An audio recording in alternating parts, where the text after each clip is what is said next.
Greetings, YouTube. Those who have been paying attention will not be surprised by what I'm about to read.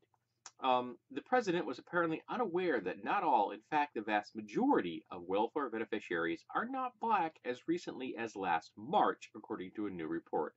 In the spring of 2017, the newly elected president met with members of the Congressional Black Caucus.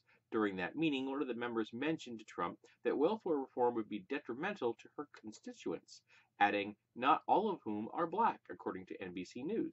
The president was incredulous. Really? Then what are they? Yeah, here we have an example of someone that has bought, hook, line, and sinker, the whole concept of the black welfare queen.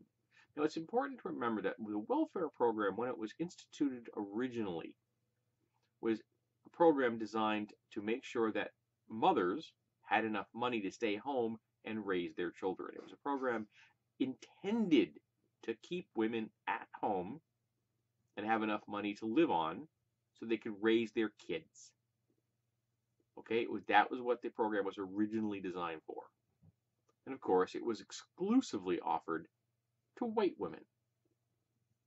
Jump forward to the 1960s, and with the civil rights movement, and the court said, no, you can't actually just give that to white women. You have to give it to everybody. And suddenly, bingo, we had the welfare queen. Suddenly, people were all upset about the fiscal complexities and the necessities to keep those welfare programs in check, because black people and brown people and Asian people were now accessing the programs that had been previously exclusively being given to white people. It was like the old joke said, nobody ever called a black person lazy until they stopped getting their labor for free. So all of the people upset about welfare programs in America, all of the ones that think black people are exclusively the ones receiving it when the majority of people are white, that's all part of white supremacism and racism. And of course, the president himself is a white supremacist, so we should not be shocked by this. He's also apparently really fucking stupid. We also should not be surprised by that. All of this is based on white supremacy and racism. And we have to fight it at every corner. We cannot let this slide. We should also not let a man this dumb sit in the White House. I mean, this guy's making George W. Bush look like a Rhodes Scholar. And that's saying something.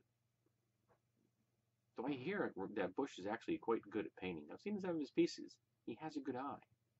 Pity he didn't continue a career as a painter in his youth, as opposed to becoming a horrible, horrible president, who at one time was the worst we ever had, but now has been topped by the angry basketball. So remember, folks, when someone starts complaining about the welfare programs, figure out what their real issue is.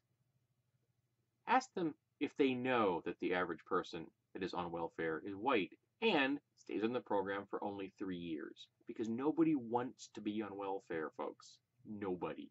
It is horrible. I've known people who have had to go through that process, jump through those hoops, desperately trying to survive in a society that says if you are poor, you must be to blame, which is another line of bullshit. This is the most powerful nation on earth. We should make sure that no one is homeless or hungry without health care, without an education. We don't. A nation that is supposed to be, quote unquote, a Christian nation that throws people into the street, doesn't feed children, and lets people die because they can't afford health care. So yes, all of this is based on racism, classism, white supremacy. And all of that is rolled up in one big, ugly, orange ball that is sitting in the White House.